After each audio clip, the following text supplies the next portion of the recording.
नमस्कार मित्रांनो. परवा जे तुमचं आंदोलन झालं जंतर मंतरवरचं, त्या आंदोलनाचे परिणाम आता समोर येत आहेत. बऱ्याच विद्यार्थ्यांनी ह्यामध्ये सामील होताना तुमचा प्रश्न होता, युवकांचा प्रश्न होता, तरुण पिढीचा विद्यार्थ्यांचा प्रश्न होता, नीट पेपर फुटी प्रकरणचा प्रश्न होता तुमचा. हा प्रश्न तुम्ही संविधानाच्या मार्गातून घटनेने जो आपल्याला अधिकार दिला आहे, त्या अधिकाराच्या माध्यमातून आपण करायला पाहिजे होता. जंतर मंतरवरचे जे आंदोलन केलं त्यामध्ये हिंसेचा वापर केला गेला आणि हिंसा आपल्याला यश देत नाही किंवा त्या उद्देशापर्यंत पोहोचू देत नाही. ह्या ठिकाणी जर तुम्ही बघितलं असेल की आपल्याला जसे अधिकार दिलेत तशी आपली कर्तव्य पण आहेत. या ठिकाणी जर तुम्ही बघितलं की ह्या घटनेमध्ये ह्या जंतर मंतरवरती जे आंदोलन झालं, हे आंदोलन कमी आणि अत्याचार उद्रेक जास्त होता. एक अराजकतेकडे जाणारं वातावरण निर्माण झाल्यामुळं ह्या आंदोलनाचा परिणाम आता येणाऱ्या काळात समोर येत आहे. आता तुम्ही जर बघितलं असेल तर दिल्ली पोलिसांनी आता जे फुटेज गोळा केले, त्या फुटेजच्या माध्यमातून, CCTVच्या माध्यमातून, फिंगरप्रिंटच्या माध्यमातून जे पुरावे उपलब्ध असतील त्या पुराव्याच्या माध्यमातून जे दोषी आहेत, मग विद्यार्थी असतील किंवा जास्त वयाची लोकं असतील, त्या सर्वांच्यावर कारवाई आणि FIR दाखल करायला सुरुवात केली.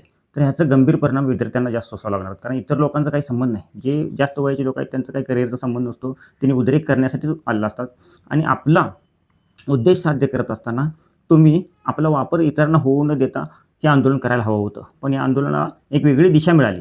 तर आता या ठिकाणी जर तुम्ही बघितलं तर जे विद्यार्थी दोषी आहेत त्या विद्यार्थ्यांची FIR सुरू झाले आहेत. आता या FIRमध्ये ज्यांची नावं येतील त्या विद्यार्थ्यांना कधीही पासपोर्ट मिळणार नाही. ज्यांचा पासपोर्ट उपलब्ध आहे त्या पासपोर्टच्या आधारे त्यांनी परदेशात जाऊ शकणार नाहीत. दुसरी गोष्ट म्हणजे त्यांना सरकारी नोकरी मिळणार नाही, खाजगी नोकरीसुद्धा मिळणार नाही. त्यांचं कॅरेक्टर सर्टिफिकेट कचऱ्याच्या पेटीत टाकण्यासारखं होणार आहे. त्यांना भाड्याची रूमसुद्धा कुठे घेता येणार नाही इथून पुढं. तेव्हा इथून पुढं लक्षात ठेवा की खरोखर आपला देश, भारत देश तरुणांच्या जीवावर प्रगती करत आहे आणि आपल्या देशाला तरुणांचा देश म्हणतात. तर ह्या तरुणांच्या देशामध्ये हे काय घडतं आहे, हे कोणत्या दिशेने जात आहे, ह्या आंदोलनामध्ये कसल्या घोषणा देण्यात आल्या हे तुम्हाला माहिती पाहिजे होतं. आम्ही बांगलादेश करू, आम्ही नेपाळ करू, म्हणजे काय चाललं आहे? ह्यासाठी तुम्ही तिथं आंदोलन करायला गेला होता का? तरुणांचं आंदोलन कशासाठी होतं? नीट पेपर फुटी प्रकरण जे होतं ना, ह्या आंदोलनाच्या तुम्ही सरळ मागण्या शासनासमोर ठेवल्या असत्या, भलेही तुम्हाला जास्त वेळ लागला असता, पण अहिंसक मार्गातून ज्यावेळेला आंदोलन केलं होतं त्यावेळेला इंग्रज सरकारने सुद्धा आपला देश सोडला होता. महात्मा गांधींनी हे दाखवून दिलेलं आहे. आणि असं असताना तुम्ही एक वेगळ्या लोकांच्या हातात तुमची शक्ती दिली असं वाटत आहे लोकांना. त्यामुळे इथून पुढे लक्षात ठेवा, आंदोलन करताना आपली परिस्थिती, आपले आई-वडील, आपले संस्कार आणि आपला देश आहे. आपला देश, आपल्या देशाकडून आपला अधिकार घ्यायचा आहे. जो काही तुमचा अन्याय झाला त्याच्याबरोबर आम्ही सुद्धा आहे.